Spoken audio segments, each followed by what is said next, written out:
Series में जो GK question से डील करने जा रहे हैं वो क्वेश्चन रहेंगे मॉडर्न हिस्ट्री से।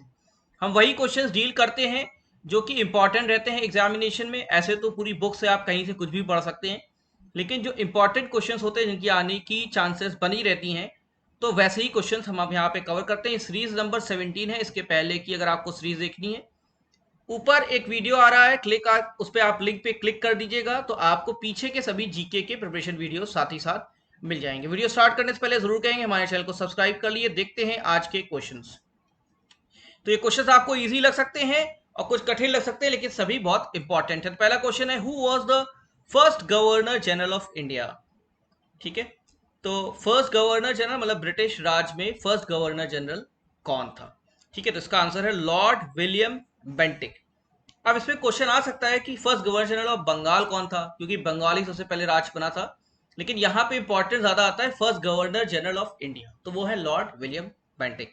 इसी तरीके से होता है, who was the first viceroy of India. तो गवर्नर जनरल आपको पता चल गया, वाइसरॉय कौन थे? वाइसरॉय थे लॉर्ड कैनिंग। ठीक है, तो ये कुछ इंपॉर्टेंट क्वेश्चंस आपको पता होना चाहिए। फिर क्वेश्चन आ सकता है, who was the first Indian to be elected to the British parliament. तो उसमें पार्लियामेंट ब्रिटिश ही होती थी, तो पहले इंडियन कौन थे जो कि इलेक्ट होके ब्रिटिश पार्लियामेंट में गए? ठीक है, तो वो थे हमारे दादा भाई नारोजी। दादा भाई नारोजी जी। ठीक है, नेक्स्ट क्वेश्चन देखते हैं, कुछ इंपॉर्टेंट रिफॉर्म्स, उनके question. Permanent settlement of system of revenue collection was introduce in India by.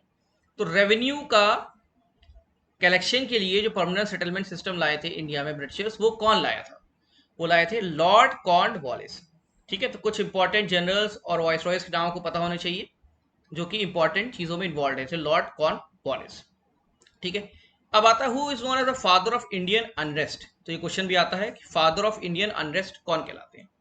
तो पता होना चाहिए, फादर ऑफ इंडियन अनरेस्ट है बाल गंगाधर तिलक जी। बाल गंगाधर तिलक जी।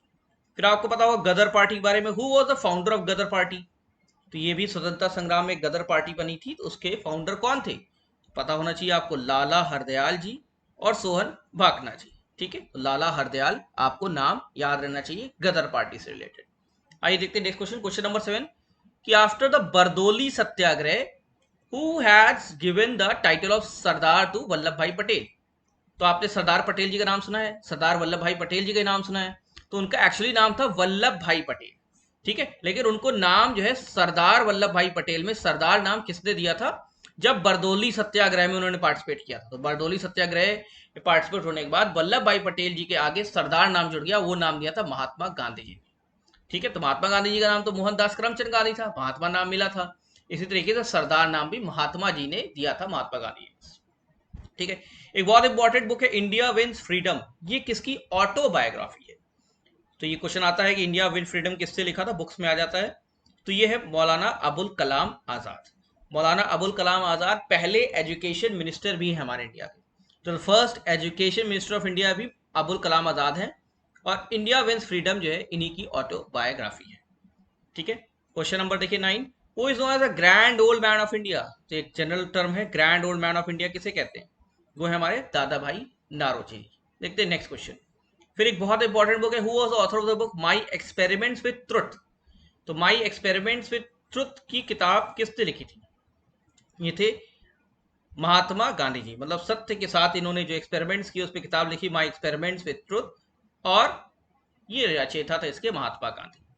ठीक है, फिर इंडियन नेशनल कांग्रेस बात आती, who was the first president of Indian National Congress. तो इंडियन नेशनल कांग्रेस कब बनी थी? 1885 में बनी थी। ठीक है, तो उसके फर्स्ट प्रेसिडेंट कौन थे? वो थे WC बनर्जी। ठीक है, तो याद रखिएगा, फर्स्ट प्रेसिडेंट पूछ रहे हैं, फाउंडर्स के दूसरे हैं, आगे डिस्कस करेंगे। तो 1885 भी याद रखिएगा, 1885 WC Banerjee first president. Who was the first women president of Indian National Congress. तो पहली महिला प्रेसिडेंट कौन थी इंडियन नेशनल कांग्रेस की? ठीक है, वो थी आपकी एनी बेसेंट। एनी बेसेंट 1917 में बनी थी, 1917 एनी बेसेंट। लेकिन ये बाहर की थी। अगर क्वेश्चन आया था फर्स्ट इंडियन वुमेन प्रेसिडेंट, तो वो कौन है? वो है सरोजनी नायडू जी। ठीक है, तो पहली वुमेन तो एनी बेसेंट ही है, लेकिन इंडियन ओरिजिन की बात करें तो वो होंगी सरोजनी नायडू, जो कि इनसे बाद में बनी। याद रखिएगा। फिर क्वेश्चन नंबर 13, यही क्वेश्चन हम पूछते जा रहे हैं कि who was the first Indian women president. Questions को आपको हमेशा पढ़ना चाहिए क्योंकि उसी में कई ऑप्शन रहते हैं, कंफ्यूज हो जाता है, क्वेश्चन इजी रहता है, आदमी आंसर गलत कर देता है। Who was the first Indian women president, तो वो है सरोजिनी नायडू। लेकिन वैसे कौन है, एनी बेसेंट है। ठीक है, फिर आपको पता है when was Mahatma Gandhi the president of Indian National Congress, तो आईएनसी थी आपकी इंडियन नेशनल कांग्रेस। अब महात्मा गांधी तो हमारे महात्मा जी थे, लेकिन ये पूरे अपने कार्यकाल में जितना भी इन्होंने स्वतंत्रता संग्राम में स्ट्रगल किया, उसमें सिर्फ एक ही बार ये प्रेसिडेंट बने थे इंडियन नेशनल कांग्रेस, सिर्फ एक बार। कहने के लोग कहते थे कई बार बने, लेकिन सिर्फ एक बार बने। वो कब बने, वो बने सिर्फ 1924 में बने, और वो भी उस सेशन था बेलगाम में हुआ था। तो बेलगाम कर्नाटका में सेशन हुआ था 1924 में। महात्मा गांधी सिर्फ वही एक बार, पहली बार प्रेसिडेंट बने इंडियन नेशनल कांग्रेस।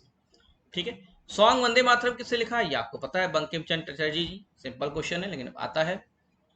फिर बताइए ये कि which governor general reduce the postal stamps in India. तो आप यूज करते हैं पोस्टल स्टैम्प्स। ठीक है, तो ये पोस्टल स्टैम्प अंग्रेजों के जमाने से चला आ रहा है। ठीक है, तो ब्रिटिश सरकार ने पोस्टल स्टैम्प इंट्रोड्यूस करने वाले गवर्नर जनरल का नाम क्या है, वो कौन थे, लॉर्ड डलहाउजी। लॉर्ड डलहाउजी ने पोस्टल स्टैम्प्स इंट्रोड्यूस किए इंडिया। इंग्लिश एजुकेशन किसने इंट्रोड्यूस की, द एजुकेशन सिस्टम जो आज हम लोग पढ़ रहे हैं, the English education system, English नहीं है यहाँ पे, तो एजुकेशन सिस्टम जो चल रहा है हमारा, जो अब नया आ गया, एनईपी आ गया है। ठीक है, लेकिन एनईपी के पहले जो एजुकेशन सिस्टम चल रहा है, ये वही था जो ब्रिटिशर्स हमको दे के गए थे, और वो एजुकेशन सिस्टम इंडिया में इंट्रोड्यूस किया था लॉर्ड मैकॉले ने। ये इंपॉर्टेंट क्वेश्चन है, लॉर्ड मैकॉले। ठीक है, अब हमारा नेशनल एजुकेशन मिशन चल रहा है, एनईपी के तहत रिवाइज हुआ है सिलेबस। ठीक, फिर क्वेश्चन आता है who is the founder of Banaras Hindu university. तो बीएचयू की फाउंडेशन किसने की थी, किसने फाउंड किया था, 1916 में हुआ था।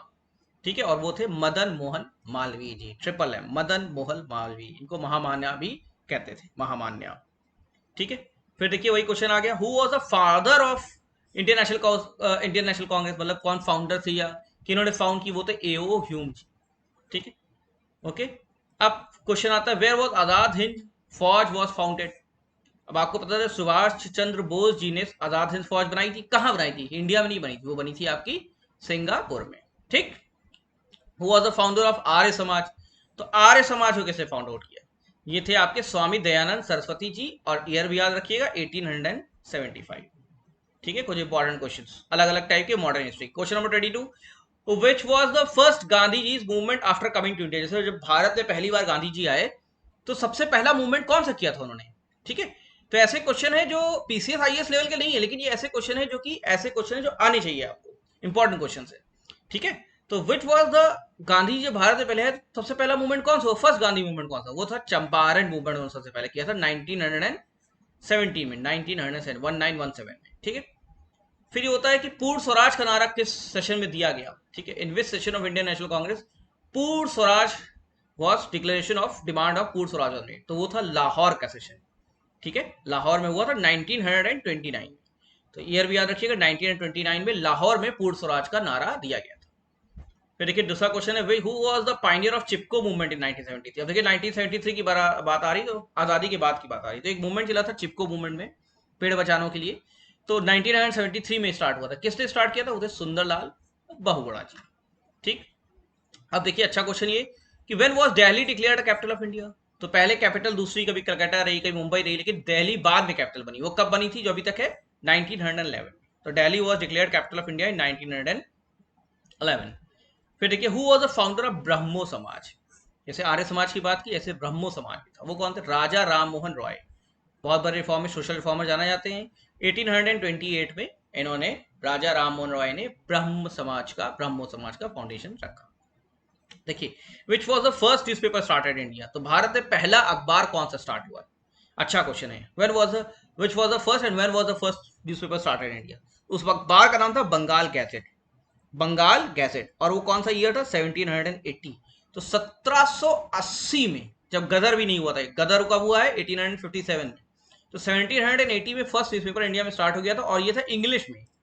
ठीक है, और ये था, इसका नाम था बंगाल गैजेट। अब नेक्स्ट क्वेश्चन, उसका एडिटर कौन था, who was the editor of India first newspaper Bengal gazette. उसके एडिटर थे James Augustus Hicky, James Augustus Hicky. ठीक है, अब क्वेश्चन आता है कि पहला हिंदी न्यूज़पेपर कौन था। पहला इंग्लिश तो आप जान गए, पहला न्यूज़पेपर भी वही था, वो इंग्लिश में ही था, लेकिन उसके बाद हिंदी न्यूज़पेपर भी आया। वो हिंदी न्यूज़पेपर का नाम क्या था, तो वो था उटंड मार्टंड। 1826 में ये आया था, ठीक है, 1826 में, कई सालों बाद हिंदी में पहला न्यूज़पेपर निकला था, पहले तो इंग्लिश में ही आया था, बंगाल गैजेट। ये क्वेश्चन देखिए, who is known as the frontier Gandhi in modern history. Frontier Gandhi किसे कहते हैं, ठीक है, उनका नाम है खान अब्दुल गफ्फार खान। तो देखिए स्टूडेंट, डिफरेंट डिफरेंट टाइप के क्वेश्चंस आते हैं, करंट अफेयर्स भी ज़्यादा आते हैं, लेकिन सभी क्वेश्चंस हमको कवर करने चाहिए और सभी बीएससी नर्सिंग एग्जामिनेशन के लिए इंपॉर्टेंट है। बने रहिए हमारे चैनल सर, ऐसे ही क्वेश्चन हम लगातार आपको प्रोवाइड करेंगे। Thank you very much and best of luck.